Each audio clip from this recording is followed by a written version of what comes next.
Pessoal, aqui é a Kathleen Ribeiro e mais uma vez eu estou aqui para apresentar o Temor e Tremor podcast dessa manhã.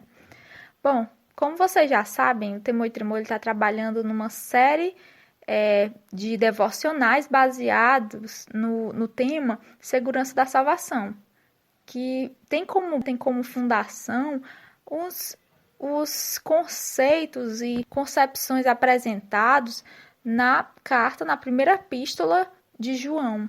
E eu vou começar agora no capítulo 2, versos 7 a 11. Mas antes, vamos orar para começar. Senhor Deus Todo-Poderoso, Criador dos céus e da terra, Tu que recebe toda a glória por todas as obras que temos feito, porque temos realizado elas em Ti. Para a Tua glória, para o Teu louvor são feitas todas essas coisas.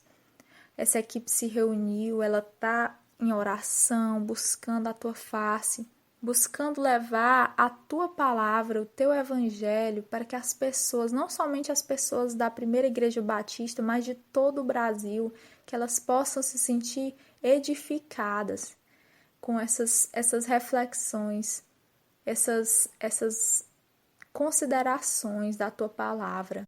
Eu te peço pela vida de cada um dos membros do Temor e Tremor, se houver algum problema, se houver alguma divisão, que o Senhor resolva, que o Senhor toque nos nossos corações para que a gente possa lembrar sempre que somos irmãos.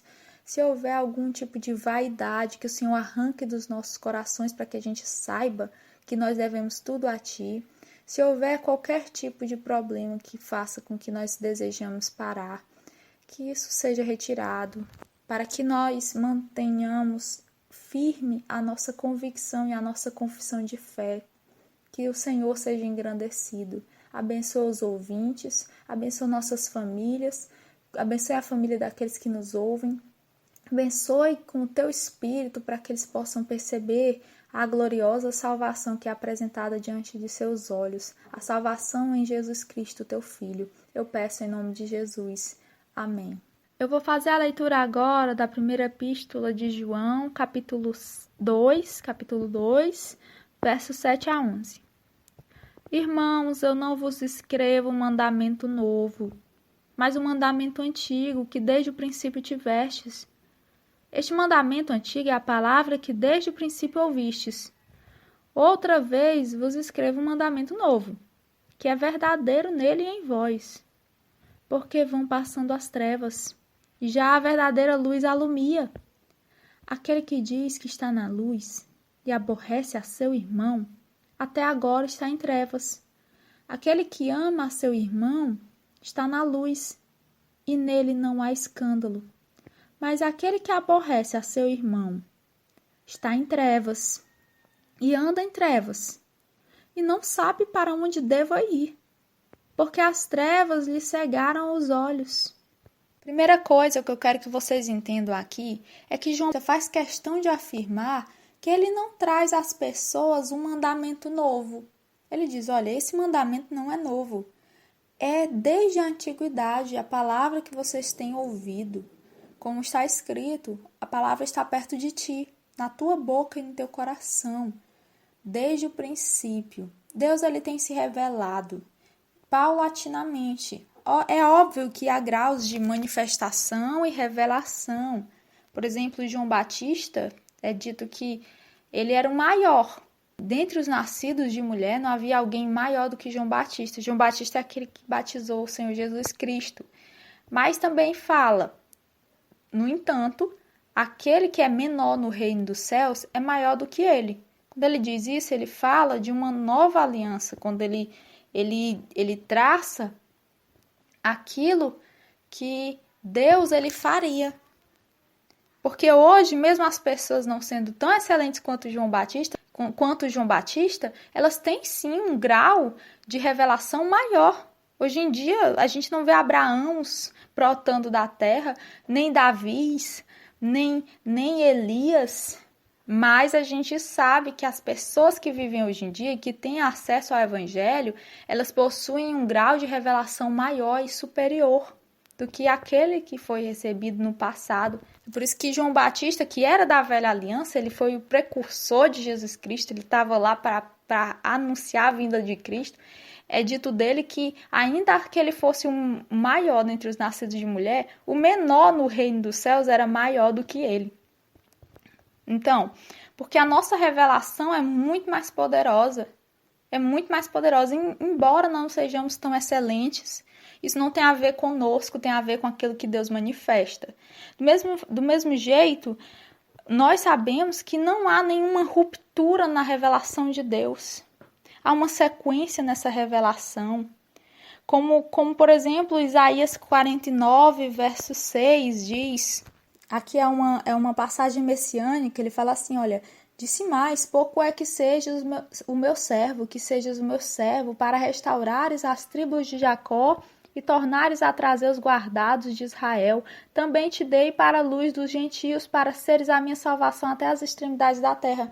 Isso ocorreu, essa revelação dada a Isaías, muito antes de Cristo nascer. E mesmo assim, Isaías, um profeta de um povo que era pouco conhecido naquela época, um povo que era perseguido por várias nações ao redor que queriam destruí-lo.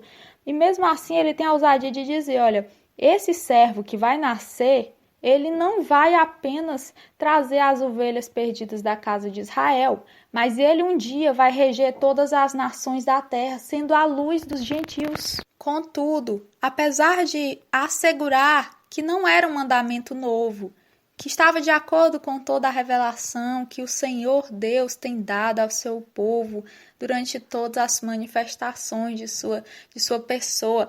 Ele afirma que é verdadeiro nele e em vós. Esse mandamento, ele é novo em vós, porquanto vão passando as trevas e já a verdadeira luz alumia. Porque as trevas da ignorância, as trevas da falta de apego às coisas sagradas têm passado.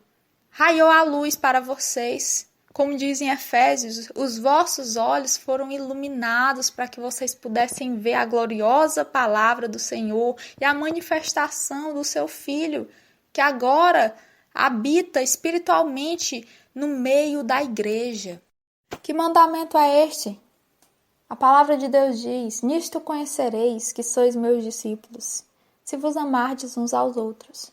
O mandamento é o amor, pois o amor ele tem sido revelado desde o princípio da revelação de Deus. Desde Noé, desde Enoque, desde Adão, Deus tem demonstrado o seu preceito máximo. Porque como a carta mesmo de João vai apresentar, e essa carta é maravilhosa, Deus é amor. Deus é amor.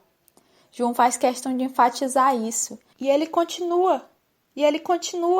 Ora, se vocês receberam tamanha luz e revelação, convém que vocês andem na luz.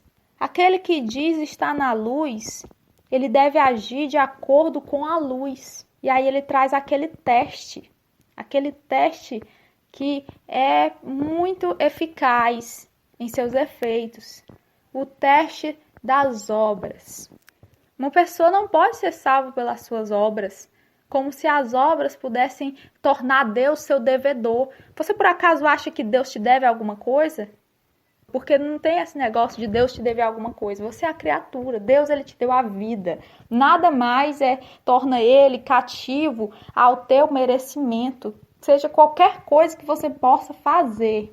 Não existe isso. Deus não te deve nada. Agora a questão é, as obras elas demonstram algo. Eu não posso colocar Paulo e Tiago em oposição sem colocar Deus como um contradizente. Se eu disser que Tiago disse uma coisa, que Paulo disse outra, e que ambas estão certas, eu estou falando a verdade. E eu, de alguma forma, não vou pôr eles em contradição, mas vou arranjar um jeito de casar as duas ideias. Mas se eu coloco eles em contradição e digo, aqui diz ele e aqui diz o outro, e eu fico com o outro. Então, de fato, eu estou cometendo um pecado.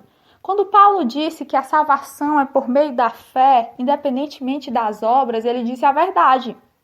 porque ninguém pode comprar o favor de Deus por meio de suas obras. Mas se eu disser, aquilo que eu pratico diz se a minha fé é morta ou viva, e ela testifica, minha obra testifica acerca da minha fé, então eu concordo com Tiago. Só que eu não anulo o que Paulo diz, porque ambos dizem a verdade. A salvação é por meio da fé, somente, como Paulo muito bem e claramente destacou. Mas as obras testificam se há de fato fé em mim. Se eu tenho fé, eu vou buscar fazer coisas que agradam a Deus, porque minha natureza ela tem sido mudada. Não é algo que vem de fora para dentro, mas de dentro para fora. Deus opera em mim, me dando um novo coração, me dando novos afetos, de maneira que eu possa servi-lo e amar a Deus. Mas não é somente isso. Eu não amo somente a Deus. Algumas pessoas acham erroneamente que Deus ele fez um pacto de salvação e deu pessoas ao seu Filho e uniu o cosmos novamente a si mesmo através do sangue de Jesus, apenas para que os homens pudessem ser unidos a Ele. Mas não.